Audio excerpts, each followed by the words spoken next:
While everyone's been distracted by Tesla headlines and EV price wars, Hyundai has quietly been building something much bigger behind the scenes. No flashy keynote, no Elon-style tweet storm, just a shareholder meeting, a press release, and a plan so massive it's about to reshape which cars sit in American driveways for the rest of this decade. And the strange part is, most people scrolling through their phones right now have no idea it even happened. There was no viral clip, no trending hashtag, no influencer unboxing a prototype in a parking lot somewhere in California. Just a quiet room in Korea, a handful of reporters, and a CEO reading out numbers that, if you actually stop and think about them, are almost hard to believe. 36 new or heavily updated vehicles, $26 billion in fresh investment, a brand new steel mill going up in Louisiana, a robotics hub that sounds like something out of a science fiction movie, and a 5-year runway stretching all the way to 2030 that basically tells you exactly what Hyundai thinks the next decade of driving is going to look like. This is the kind of announcement that, in a healthier news cycle, would have dominated headlines for a week straight. Instead, it slipped by almost unnoticed, buried under whatever celebrity drama or political story happened to be trending that day. So today, we're going to slow down and actually walk through what Hyundai just did, why it matters more than almost anyone realizes, and what it could mean for you the next time you're standing in a dealership, trying to decide what to drive home in. Let's start with the basics, because the scale of this thing is genuinely hard to grasp without some context. At Hyundai's annual shareholder meeting in Korea, President and CEO Jose Munoz stood up and laid out a plan to introduce 36 new or significantly enhanced vehicles across North America between 2026 and 2030. Not concept cars, not vague promises about the future, actual production vehicles spanning passenger cars, SUVs, trucks, and commercial vehicles, all rolling out over the next 4 years. To put that in perspective, that's roughly 7 to 8 new or refreshed vehicles every single year, consistently for half a decade. Most automakers would consider themselves lucky to pull off 2 or 3 meaningful launches in a single year without stumbling. Hyundai just told its shareholders, its investors, and frankly, the entire industry, that it plans to do this over and over again, year after year, without slowing down. And here's the part that makes this even more interesting. This isn't just about pumping out more gas-powered cars because electric vehicle demand has cooled off in some markets. Hyundai made it very clear that this lineup will be a mix of everything. Traditional internal combustion engines for the buyers who still want them, hybrids for the people caught in the middle wanting better fuel economy without fully committing to an EV, fully electric vehicles for the early adopters and the environmentally conscious crowd, and extended range electric vehicles, which are essentially a hybrid approach where a small gas engine acts purely as a generator to recharge the battery, giving drivers the range confidence of a gas car with the smooth, quiet drive of an EV. That's 4 completely different powertrain philosophies, all being developed and rolled out simultaneously. Most car companies pick a lane and commit to it. Hyundai just said, we're not picking a lane, we're building the whole highway. Why would they do this? Why not just double down on electric vehicles like everyone assumed the entire industry would eventually do? The answer comes down to something a lot of EV evangelists don't like to admit. Consumer demand for pure electric vehicles has been messier and slower than projected just a few years ago. Charging infrastructure, while improving, still isn't where it needs to be in huge parts of North America. Battery costs, while dropping, are still a major factor in vehicle pricing. And a huge chunk of the car buying public, especially outside major coastal cities, simply isn't ready to give up the flexibility of a gas station on every corner. Hyundai looked at that reality, and instead of betting the entire company on one outcome, they decided to hedge across every possible future. If EVs take off faster than expected, they're ready. If hybrids become the dominant choice for the next decade, they're ready. If extended range vehicles become the bridge technology that wins over skeptical buyers, they're ready for that too. It's not the flashiest strategy. It's not the kind of thing that gets a standing ovation at a tech conference. But it might be the smartest, most pragmatic move any major automaker has made in years. Now let's talk about the money, because $26 billion isn't a number you throw around casually. This investment builds on a commitment Hyundai made roughly a year earlier, and it actually represents an increase of about $5 billion over what the company had originally planned to spend in the United States. Think about that for a second. They didn't just stick to their original budget. They looked at the landscape, decided the opportunity was even bigger than they first thought, and added billions more on top of an already massive commitment. Part of that money is going toward a brand new steel mill in Louisiana. On the surface, that might sound like a strange detail to get excited about. Why would a car company need to build a steel mill? But when you dig into it, the logic is actually brilliant. By producing their own steel domestically, Hyundai insulates itself from a huge amount of the volatility around tariffs, trade policy, and supply chain disruptions that have hammered the auto industry over the past several years. Remember the chip shortage that crippled car production worldwide? Remember the tariff battles that made headlines every few months? Hyundai looked at all of that chaos and essentially said, we're not going to be at the mercy of that anymore, at least not when it comes to one of the most fundamental materials in vehicle manufacturing. Then there's the robotics hub, which honestly might be the most forward-looking piece of this entire announcement. Hyundai isn't just building cars anymore. They're building the infrastructure and technology to build cars smarter, faster, and with far less reliance on human labor for repetitive, dangerous, or highly precise tasks. This isn't some far-off fantasy either. Hyundai has been steadily investing in robotics for years. This new hub represents a serious commitment to scaling that technology into their actual production lines. Picture assembly lines where robotic systems handle the heavy lifting, the precision welding, the repetitive tasks that used to require rows and rows of human workers standing at stations for 8-hour shifts. That doesn't mean jobs disappear entirely. In fact, Hyundai has repeatedly emphasized that this investment is also about strengthening American manufacturing jobs and the broader automotive ecosystem here in the United States. But it does mean the nature of those jobs is shifting. Fewer people doing repetitive manual labor. More people managing, maintaining, and working alongside increasingly sophisticated robotic systems. So what does all of this actually mean for someone sitting at home, not particularly interested in corporate strategy, just wondering what car they're going to buy in a year or two? Let's break it down model by model, because some of these changes are genuinely significant. Start with the Palisade, Hyundai's flagship 3-row SUV that's been a favorite among American families for years. The Palisade is entering its second generation with a complete redesign, both inside and out. Reports describe the new exterior as adopting a more premium, boxier look, drawing inspiration from the kind of monolithic, chiseled design language you'd typically associate with luxury SUVs in a much higher price bracket.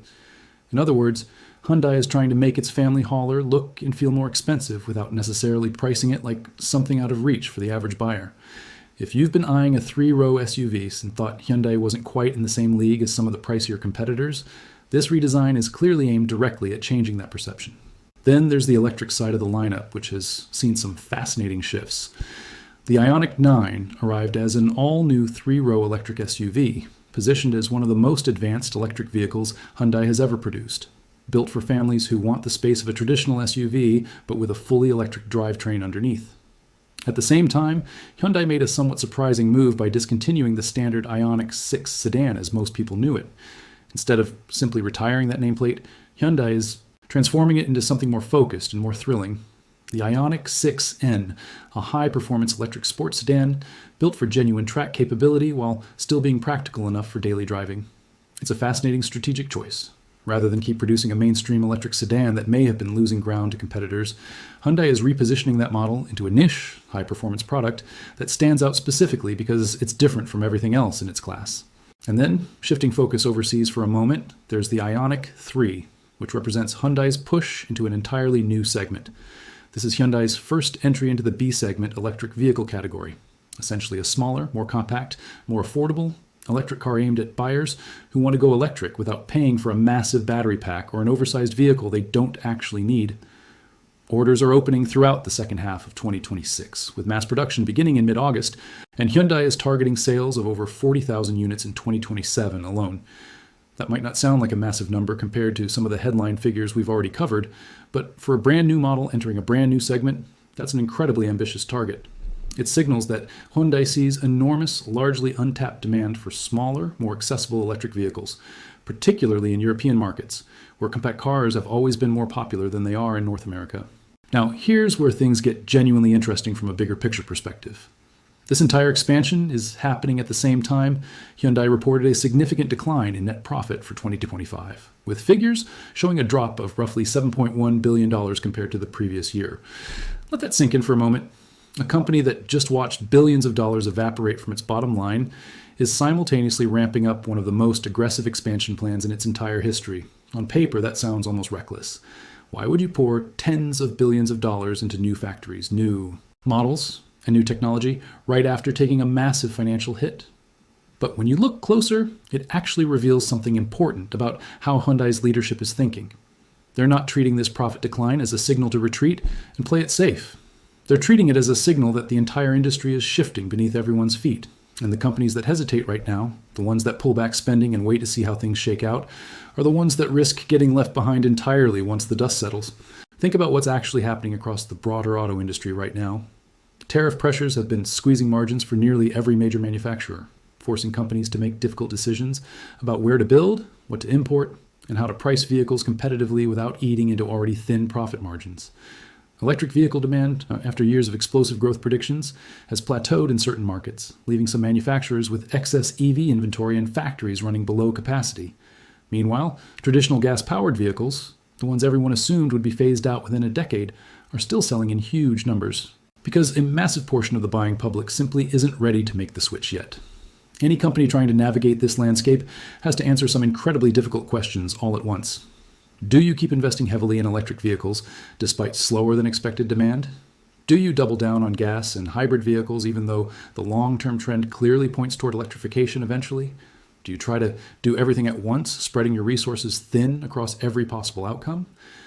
Hyundai's answer, based on everything we've just walked through, is essentially yes to all of it, but with a level of financial backing and manufacturing infrastructure that very few competitors can actually match. Let's talk about what this means for the competition, because Hyundai isn't operating in a vacuum here. Every major automaker is watching moves like this incredibly closely, because in an industry, this competitive, standing still is functionally the same as falling behind.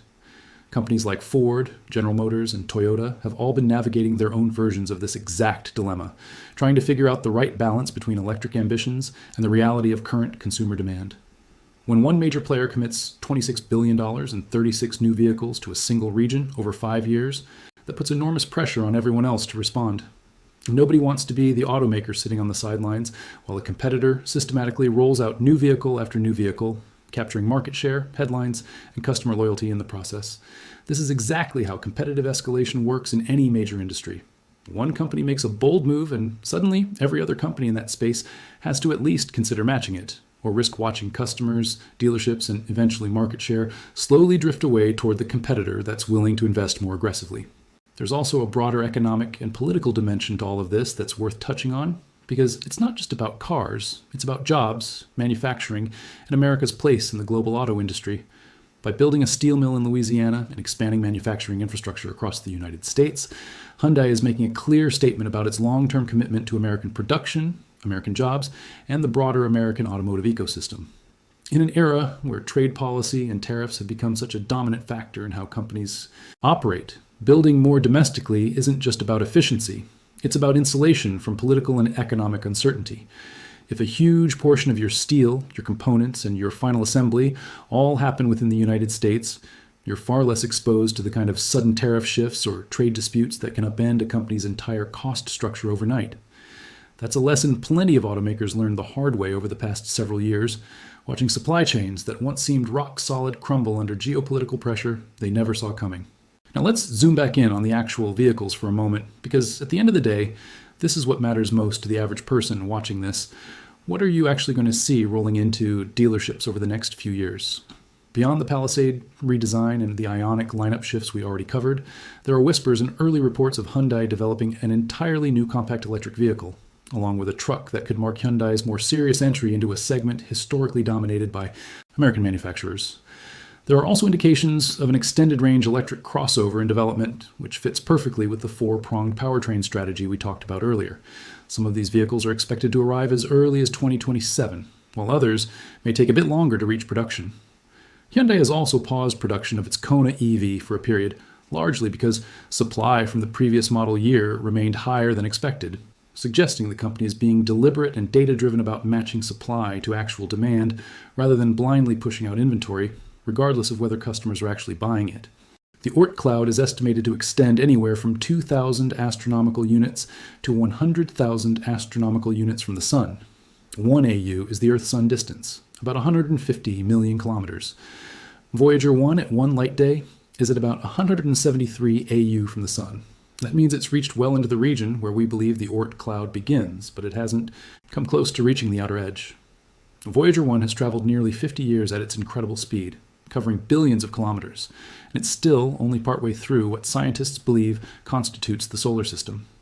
It's a humbling realization about the actual scale of our cosmic neighborhood. To put this another way, if the entire solar system were the size of Earth, Voyager 1 would only be a few hundred kilometers away from the surface.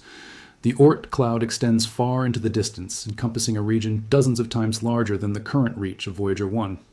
This mysterious region, hypothesized by Dutch astronomer John Oort in 1950, remains largely unexplored. We don't know if it exists exactly as theorized. We don't know what objects populate it. We don't know what role it plays in the broader dynamics of our galaxy.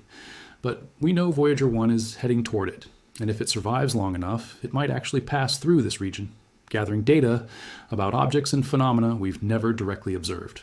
The nearest star system to Earth is Alpha Centauri, about 437 light-years away. Voyager 1 at one light day is about 0.0027 light-years away from Earth. That means the nearest star is almost 1,600 times farther away than Voyager 1 is from us, and yet Voyager 1 is already the most distant object humanity has ever created. At its current speed, maintaining its velocity because there's no friction in space to slow it down, Voyager 1 won't reach another star for about 40,000 years. In 40,000 years, it will pass closer to the star AC plus 79,388 than it ever will to Earth. But that's 40,000 years in the future.